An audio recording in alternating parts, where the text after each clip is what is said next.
وقت میں ہم ماضی قریب کے بارے میں جانیں گے، ماضی قریب بنانا سیکھیں گے۔ تو آئیے سب سے پہلے ماضی قریب کی تعریف جان لیتے ہیں۔ ماضی قریب وہ ہے جس سے قریب کے گزرے ہوئے زمانہ میں کسی کام کا ہونا سمجھا جائے۔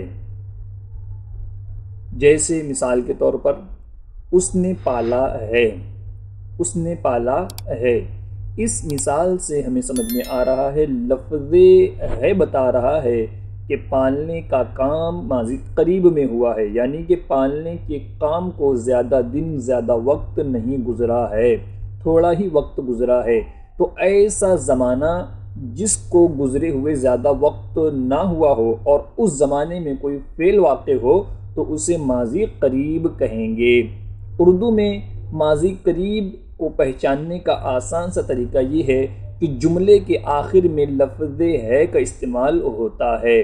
جیسے مثال کے طور پر ہم اسے گردان میں سمجھیں گے تو ماضی قریب کو بنانے کا طریقہ یہ ہے کہ ماضی مطلق کے آخر میں ہا است کا اضافہ کرنے سے واحد غائب کا صیغہ حاصل ہوتا ہے۔ جیسے مثال کے طور پر پرورد، یہ ماضی مطلق کا صیغہ ہے، اس کے آگے ہمیں ہا است لگانا ہے تو کیا بن جائے گا؟ پروردہ است، یعنی اس نے پالا ہے۔ یہ ہو گیا واحد غائب کا صیغہ۔ اب ہمیں دیگر صیغے بنانے کے لیے است کی جگہ ان صیغوں کی علامتیں رکھنا ہے۔ جیسے مثال کے طور پر جمع غائب کا صیغہ ہے پروردہ اند، یعنی انہوں نے پالا ہے۔ پروردہ است کی جگہ ہم نے اند لگا دیا تو جمع غائب کا صیغہ حاصل ہو گیا، جیسے پروردہ اند یعنی انہوں نے پالا ہے۔ واحد حاضر کا صیغہ ہے پروردہ ای، یعنی تو نے پالا ہے۔ جمع حاضر کا صیغہ ہے پروردہ اید، یعنی تم نے پالا ہے۔ واحد متکلم کا صیغہ ہے پروردہ ام، یعنی میں نے پالا ہے۔ جمع متکلم کا صیغہ ہے پروردہ ایم، یعنی ہم نے پالا ہے۔ یہ گردان ہوئی ماضی قریب معروف کی۔ اب اگر ہمیں ماضی قریب مجہول بنانا ہو تو پروردہ کے آگے شدہ است کا اضافہ کرنے سے واحد غائب کا صیغہ حاصل ہوگا۔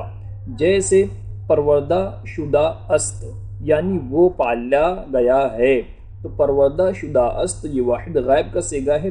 اب دیگر صیغے بنانے کے لیے ہمیں است کی جگہ ان صیغوں کی علامتیں رکھنا ہے۔ جیسے مثال کے طور پر جمع غائب کا صیغہ بنانا ہو تو پروردہ شدہ است کی جگہ اند لگا دیں گے، پروردہ شدہ اند، یعنی وہ پالے گئے ہیں۔ واحد حاضر کا صیغہ ہے پروردہ شدہ ای، یعنی تو پالا گیا ہے۔